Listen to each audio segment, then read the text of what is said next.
Let's look at the Ezautomation rack PLC.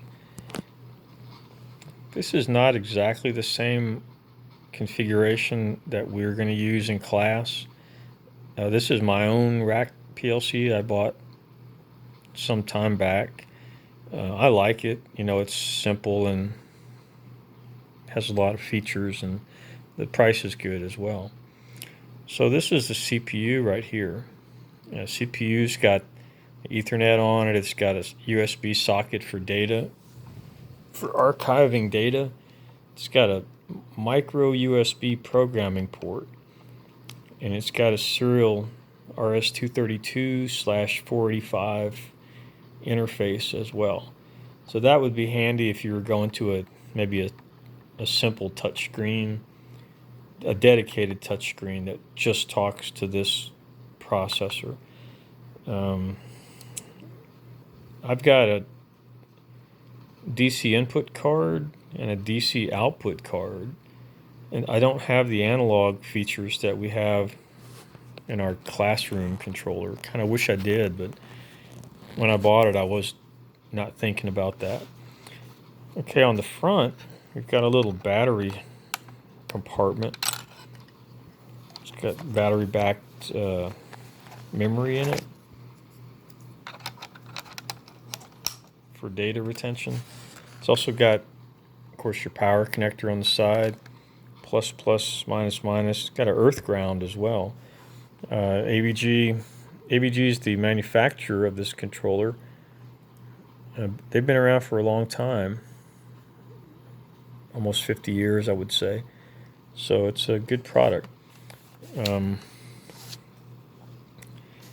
only thing I'll say about this, it's not a bad thing. It's just, I don't know why, let's put it that way.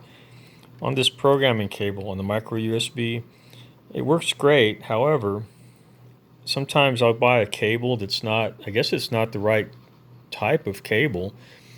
What you're supposed to use here is one of those data sync cables, you know, that you can upload information from your phone, let's say, over the cable. So it's got the 4 wires in it, the full USB, and I'm probably plugging in like a charging cable, and I just can't see the controller sometimes.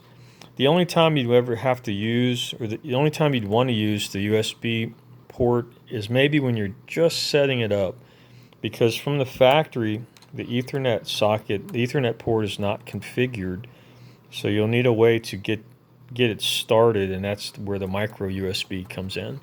You can also program it over the 232 port, but you need a cable for that, like a 232 to USB cable. So that's just one more thing to buy, but it works every time. The micro USB, and I'm sure it's really just me, it's not the controller, it's something I'm doing wrong on that. Once you get the Ethernet set up, though, that's the way to go. You can put this controller on the network and talk to it from anywhere. They also sell an adapter that you plug into the 232, and it's got Wi-Fi on it, so you can just plug it. You can just talk to it from your Wi-Fi connection instead of using this socket right here. So that's also handy. I don't have that. I should buy one time, but I just haven't yet gotten one.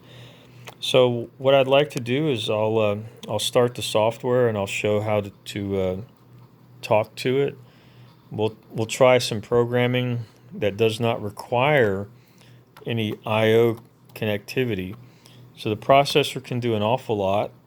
We might focus on some basic math functions or some timing functions, things that don't require I/O, only because I don't have the same card that all the other systems have, so I don't want to go into all that and show you something that we can't actually work with in class. But not only that, you know, I can toggle the control bits inside the software, so I don't really need physical I/O at this point. I just want to show you how to talk to the system and how to make it do something.